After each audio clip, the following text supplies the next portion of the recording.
चलिए आगे बढ़ते हुए बात कर लेते हैं देश विदेश की बड़ी खबरों पर फटाफट अंदाज में।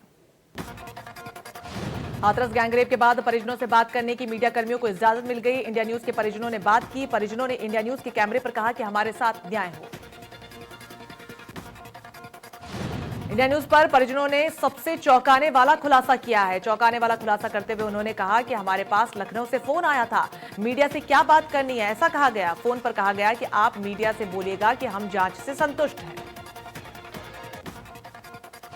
पीड़ित परिवार ने इंडिया न्यूज के कैमरे पर यूपी पुलिस पर आरोप लगाते हुए कहा कि मामले की जांच सीबीआई नहीं करवाई जाए, सुप्रीम कोर्ट की निगरानी में ही जांच होनी चाहिए। पीड़िता के घर पहुंचे इंडिया न्यूज के कैमरे पर परिजनों ने कहा कि यूपी पुलिस ने किसका अंतिम संस्कार किया हमें पता नहीं, यूपी पुलिस बताए कि किसका अंतिम संस्कार किया गया।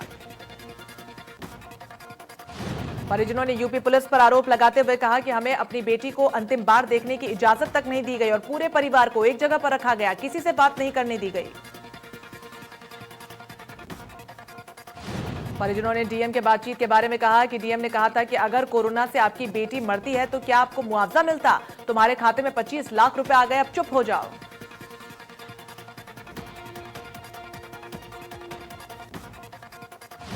साथ ही परिजनों ने यह भी कहा कि कल कोई एसआईटी टीम नहीं आई थी, कल किसी भी प्रकार की कोई बातचीत नहीं हुई, परिवार में पूरी तरीके से डर का माहौल है।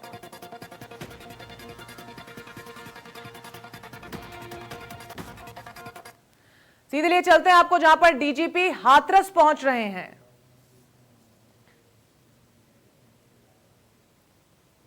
तस्वीरें आपको दिखा रहे हैं जहां पर काफिला आप देख सकते हैं। पीड़िता के हाथरस से सीधी लाइव एक्सक्लूसिव तस्वीरें। एसीएस होम अवनीश अवस्थी पीड़िता के गांव पहुंचे हैं। तस्वीरें आपको दिखा रहे हैं। आज राहुल गांधी प्रियंका गांधी को भी उनके गांव जाना है। तस्वीरें नोएडा से भी आपको दिखाई जहां पर डीएनडी को पहले ही एहतियातन तौर पर बंद कर दिया गया था, जिसके बाद स्थिति बिगड़ती हुई इस बीच ये बड़ी तस्वीरें हाथरस से सीधा दिखा रहे एक्सक्लूसिव तस्वीरें जहां पर काफिला आगे बढ़ता हुआ एसीएस होम अवनीश अवस्थी पीड़िता के गांव पहुंच रहे हैं।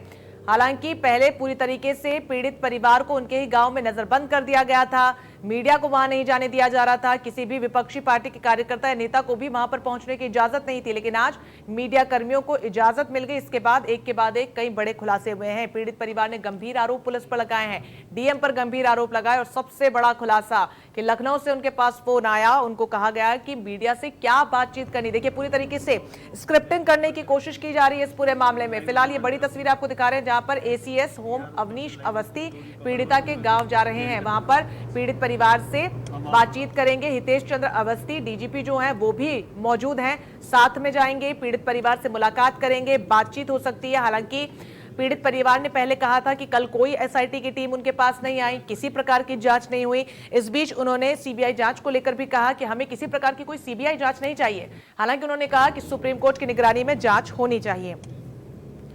पीड़ित परिवार के एक के बाद एक बयान चौंकाने वाले सामने आ रहे हैं। पीड़िता के भाई का कहना है कि हमें फोन करके बताया जा रहा है कि मीडिया से क्या कुछ बातचीत करनी है। साथ ही साथ उन्होंने कहा कि हमें एसआईटी पर भी भरोसा नहीं है। एक के बाद एक लगातार तांता लगा हुआ है हाथरस जाने वालों का। ये एक्सक्लूसिव तस्वीरें हाथरस से सीधी तस्वीरें आपको दिखा रहे हैं जहां पर काफिले की तस्वीरें